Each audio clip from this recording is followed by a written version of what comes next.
ভৌগোলিক অবস্থানের কারণে বাংলাদেশ পৃথিবীর অন্যতম প্রাকৃতিক দুর্যোগ প্রবণ দেশ। প্রায় প্রতি বছরই কোনো না কোনো দুর্যোগ আঘাত হানে দেশের কোনো না কোনো জায়গায়।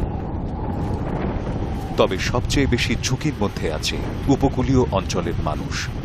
একের পর এক প্রলয়ঙ্করী ঘূর্ণিঝড় বিপন্ন করে তুলেছে তাদেরকে। সিডার আইলার মতো ধ্বংসাত্মক ঘূর্ণিঝড় কেড়ে নিয়েছে মানুষের জীবন, সম্পদ ও জীবিকায়। আমাদের এই বাড়িঘর সব তলায় গেছে। আমরা আশ্রয়ের জন্য ছুটোছুটি করতেছিলাম, ঠিক সেই মুহূর্তে গাছপালা ভেঙে এসে আমাদের গায়ের পরে যখন পানি আসতে শুরু করলো, আশেপাশে যারাও ছিল তারা সব এসে তো আমার দরজার কাছে হুড়মুড় করে বাঁচান, পানি আসছে। জলবায়ু পরিবর্তনের কারণে দুর্যোগ কিন্তু আরো ঘন ঘন হবে এবং দুর্যোগের তীব্রতাও বেড়ে যাচ্ছে, দুর্যোগে মানুষের ক্ষয়ক্ষতিও বেড়ে যাচ্ছে।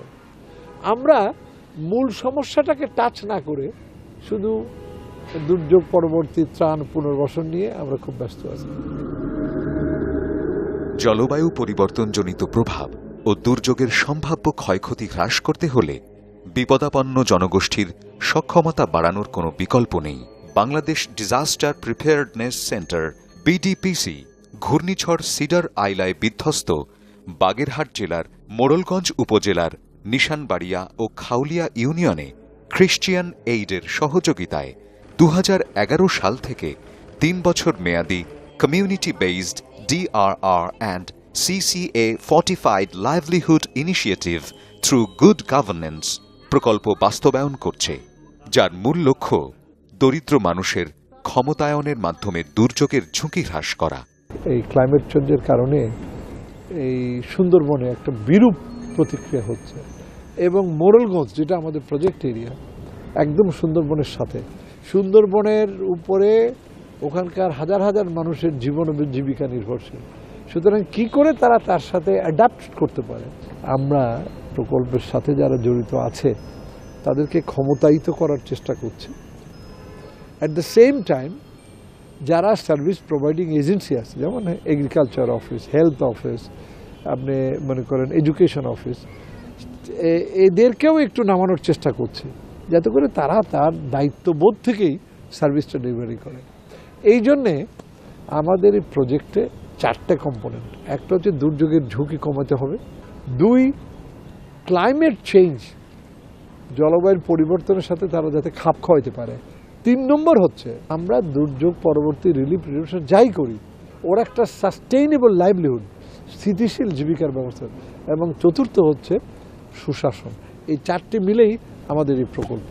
তাহলে শামসুন্নাহর আপা 8 তারিখে সাইক্লোনে মিটিং এ আসেন, ঠিক আছে? ওই যে ডাব্লিউ মেম্বার বাড়ি যে সাইক্লোন, এখানে 8 তারিখ বিকাল 3টার সময় যে মিটিং, এখানে আসি। প্রকল্প হিসেবে মোড়লগঞ্জকে সিলেকশন করার উদ্দেশ্য হলো মোড়লগঞ্জ সাগরের পাশাপাশি অবস্থান, এখানে যে কোনো বন্যা ঘূর্ণিঝড়ে এখানকার মানুষের ক্ষতি বেশি হয়। আর এখানে আরও অনেক সমস্যা রয়েছে, যেমন লবণ পানি, তারপরে নিরাপদ খাবার পানির অভাব। আর মোড়লগঞ্জটা জেলা এবং বিভাগ থেকে একটু দূরে থাকায় এখানকার যাতায়াত ব্যবস্থাও খুবই খারাপ, দুর্বল। এই অঞ্চলের মানুষ একটু অসচেতন মানে তারা তাদের অধিকার সম্পর্কে জানে না। সরকারি পর্যায়ে তাদের যে সুযোগ সুবিধা রয়েছে এগুলো যদি তারা আসলে জানতে পারতো তাহলে তারা এগুলো আদায় করে অন্তত একটু পরিবর্তন হলেও হইতে পারত। প্রতিনিয়ত দুর্যোগের সাথে সংগ্রাম করা এই মানুষগুলোর বেঁচে থাকার জন্য চাই নিরবচ্ছিন্ন উপার্জন।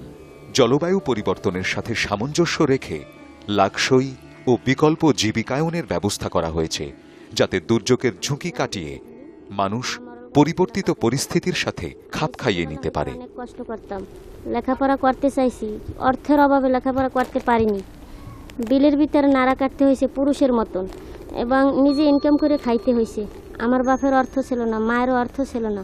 মানুষের বাড়ি কাজ করতাম ছোটবেলা হইতে, মানুষে ঠিক মতো দাম দিতে না, কয়টা পানি বেদ দিত, 5 কেজির জায়গায় 1 কেজি দিত, তাও দিত না। আমি খুব কষ্ট করছি। তারপর আমার বিয়ে হইলো, বিয়ে হওয়ার পরে আমার স্বামী আমারে জ্বালা দিল, অত্যাচার করলো, টাকা চাইলো, পয়সা চাইলো, দিতে পারলাম না বিদায় সে আমারে তালাকপ্রাপ্ত করে দিল। খিদে মরে যেতাম ঘরে বসে। তারপর বিডিপিসির লোক আইসে বলল যে আপনি সচেতন হন, সচেতন দলের সদস্য হন। আমি মনে করতাম যে ভাই আমি তো জানি না, বুঝি না, আমার একটু বুঝাই দেন, তাই আমরা পারবো।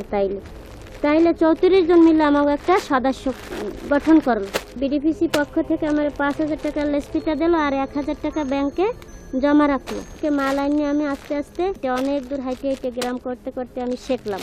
শিখতে শিখতে 2, 4, 5 টাকা হওয়া, আস্তে আস্তে হয়তো বেশি, হয়তো 10 টাকা হয়তো লাভ হইতো।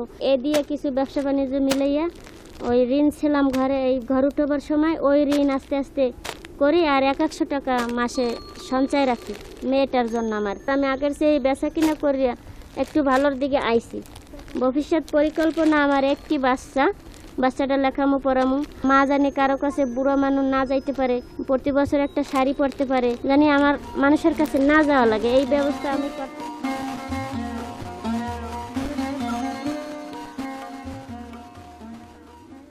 মানুষের দিয়ে খবর পেলাম যে ওখানে মিটিংয়ে, চেয়ারম্যান বাজার মিটিংয়ে বিডিপিসিতে লোক নেওয়া দিছে। তো 100 বাসা হইলে বাচ্চা টিচ্ছে ওই কয়জন একাল অসহায় গরিব 34 জন, এই 34 জন ভর্তি হলে এই এরপর স্যারেরা আমাকে মাল কিনে দিয়েছে। তো বেশি প্রত্যেক মাসে 100 টাকা হরিয়া সঞ্চয় থইতে আছি। আমার 33 হয়েছে সঞ্চয়। আমার একটা মনে সাহস আছে যে আমার টাকা তো সঞ্চয় টাকা কিছু আছে, তাই কি আমার হয়তো আবার ঘুরেই আমার কাজ বাজ করতে পারবো কিছু।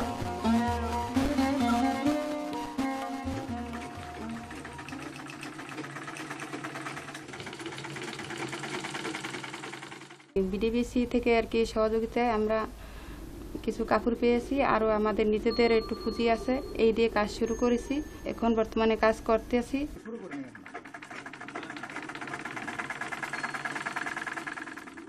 আমাদের যে অন্তর যে একটা চক্ষুদান, সেটা বিডিপিসি করছে। দোকান দিয়ে আমার এই 4-5টা লোক, এখন ইনশাল্লাহ আমরা ভালোই আছি এবং দুবেলা দুমুঠো খাইয়ে বেঁচে আছে। এছাড়া আয়োজন করা হয় উঠোন বৈঠক, যেখানে সাধারণ মানুষ তাদের সমস্যা সম্পর্কে নিজেদের মধ্যে আলোচনা করেন এবং সমাধানের পথ বের করেন। 35-এর মধ্যে মহিলাদের দায়িত্বের প্রশিক্ষণ দেওয়া হয় পাড়াভিত্তিক, তাহলে আমরা কিছু উপকার হব, আমাদের মা এবং নবজাতক শিশু বাঁচবে। কত সেবা আছে, এই সেবাগুলো আসে শুধুমাত্র আমাদের জন্য। নিয়মিতভাবে আয়োজন করা হয় দুর্যোগ প্রস্তুতি ও জলবায়ু পরিবর্তনজনিত সমস্যা বিষয়ে ওরিয়েন্টেশন। এ সম্পর্কিত প্রকাশনার মাধ্যমে দুর্গত মানুষ বিভিন্ন দিক নির্দেশনা লাভ করে থাকেন। আগে থেকে কি ভালো বুঝতে পারেন যে না এখন আগে একটু ঝুঁকির মধ্যে ছিলাম, এখন এটা তো শিখে গেছি ভালো। প্রকল্পের আওতায় খাউলিয়া এবং নিশানবাড়িয়া ইউনিয়নের 30টি শিক্ষা প্রতিষ্ঠানের ছাত্রছাত্রীদের মাঝে নিয়মিতভাবে আয়োজন করা হয় স্কুল ভিত্তিক দুর্যোগ ঝুঁকি হ্রাস ও জলবায়ু পরিবর্তনে অভিযোজন বিষয়ক সচেতনতা বৃদ্ধিমূলক কর্মসূচি, যাতে তারা সহজে বিষয়গুলো সম্পর্কে স্পষ্ট ধারণা লাভ করে ভবিষ্যতে প্রয়োজনীয় প্রস্তুতি নিতে পারে।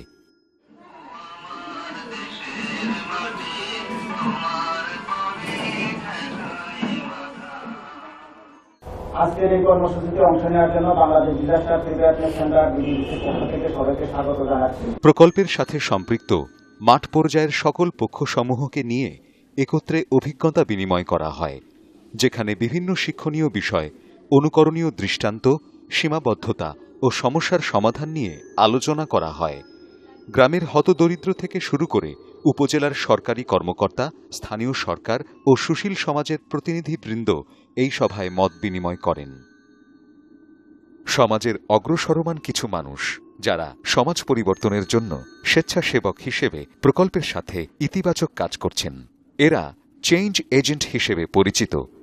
একজন চেঞ্জ এজেন্ট শিক্ষিত, মার্জিত, শ্রদ্ধেয়, সকলের কাছে গ্রহণযোগ্য ব্যক্তিত্ব।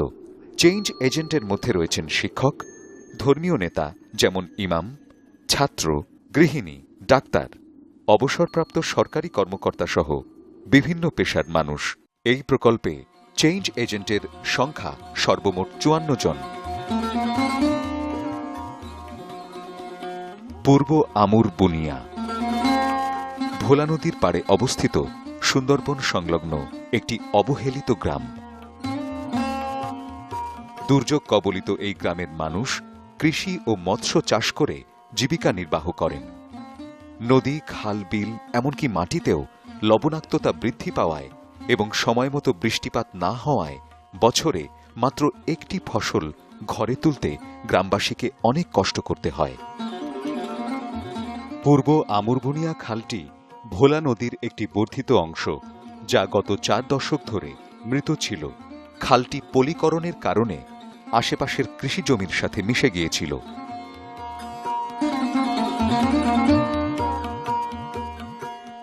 বিডিপিসি গ্রামবাসীকে খাল খননের জন্য উদ্বুদ্ধ করে। গ্রামবাসীরা এই খালের প্রয়োজনীয়তা উপলব্ধি করতে সক্ষম হন এবং বিডিপিসি, খ্রিস্টিয়ান এইড, সিডিএমপি ও ইউনিয়ন পরিষদের যৌথ সহযোগিতায় গ্রামবাসীদের স্বেচ্ছাশ্রমের মাধ্যমে আমুরবুনিয়া খাল পুনর্খনন করা হয়। এই উপজেলার 5টি ইউনিয়ন লবণাক্ত, বেশিরভাগ লবণাক্ত 5টা ইউনিয়ন। এটা মাত্র আমরা শুরু করলাম। যদি শুরুটা ভালো হয়, বাকি 4টা ইউনিয়নে এই ধরনের প্রকল্প, পুকুর এবং খনন বা পুনঃখনন এবং এরকম খাল খনন যেখানে কৃষি এবং পানির ব্যবস্থা হবে, বাকি 4টা ইউনিয়নে এর চাইতে বড় প্রকল্প আসবে। এর ফলে গ্রামের কৃষক মৌসুমি বেকারত্ব থেকে মুক্তি পেয়েছে। শুকনো মৌসুমে পানি সেচের ব্যবস্থা হয়েছে। যেখানকার পানির সমস্যা খুব বেশি, পানিবাহিত রোগ সমূহে মানুষ ভুগছে এ কারণে যে আমার এখানে মাটির নিচে পানি হল লবণ। যত মাটির নিচে যাওয়া যায় টিউবওয়েল সাকসেস হয় না, যতই মাটির নিচে যায় ততই বেশি লবণাক্ত। বিডিপিসির পরামর্শে এবং তাদের দেখানো পথে এগিয়ে ক্যানেল আমরা খনন করেছি। সেখানে মিষ্টি পানি, সংরক্ষিত বৃষ্টির পানি আছে।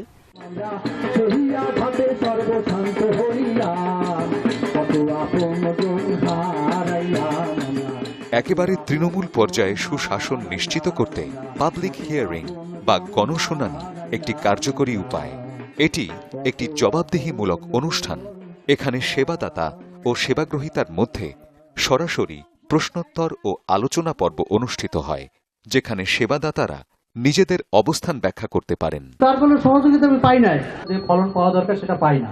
গভর্নমেন্টের কিছু বরাদ্দ থাকে ইউনিয়ন পরিষদের মাধ্যমে স্কুলে, সেই বরাদ্দগুলো ইউনিয়ন পরিষদ চেয়ারম্যান সাহেব কিভাবে করে সেইটা আমরা একটু জানতে চাই। যে সম্পদ সীমিত, নুন আনতে পান্তা ঘুরে, একদিকে কাজ করতে গেলে আর একটা দিন বন্ধ হয়ে যায়। চেষ্টা আমাদের আছে, পরিকল্পনা আমাদের আছে, পরবর্তী দিন সেটা করব। মৎস্য অধিদপ্তর থেকে আগামী 1 বছরে কি কি সেবা দিবেন তা আমরা কি জানতে পারি? তো আমরা মেইনলি দিয়ে থাকি প্রযুক্তিগত সাপোর্ট দিয়ে থাকি, যেমন প্রশিক্ষণ দিয়ে থাকি। জেলেদের নিয়ে আমাদের একটা প্রোগ্রাম আছে। প্রজাতন্ত্রের মালিক হচ্ছে জনগণ এবং জনগণই সকল ক্ষমতার উৎস। আমরা যারা সরকারি কর্মকর্তা আছি তারা এই জনগণের জন্য, কারণ সরকারি কর্মকর্তাদের বেতন ভাতা এই জনগণের ট্যাক্সের টাকায় হয়ে থাকে। সুতরাং সরকারি কর্মকর্তারা যদি কারো কাছে দায়বদ্ধ থাকে তা এই দেশের আপামর জনসাধারণের কাছে।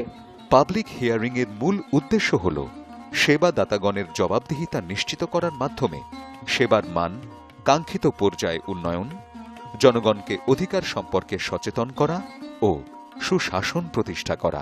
পাবলিক হিয়ারিং যেটা মিটিং, তাতে যত সমস্যা আছে মানুষের, যোগাযোগ, স্বাস্থ্য, চিকিৎসা, কৃষি, প্রাণী সম্পদ, পানি উন্নয়ন বোর্ড, সকল বিভাগের উপস্থিতিতে বিডিপিসির আহ্বানে তারা আনুষ্ঠানিকভাবে অনুষ্ঠানটি করে থাকেন। নিজেদের অধিকারগুলো নিশ্চিত করার মাধ্যমে টেকসই জীবিকা, জলবায়ু পরিবর্তনজনিত বিপদাপন্নতা ও দুর্যোগজনিত ঝুঁকি কাটিয়ে উঠে হতদরিদ্র ও দুর্গত মানুষগুলোর মনে এখন সুন্দরভাবে বেঁচে থাকার আশা জেগেছে, যা তাদেরকে স্বনির্ভর করতে সহায়তা করবে।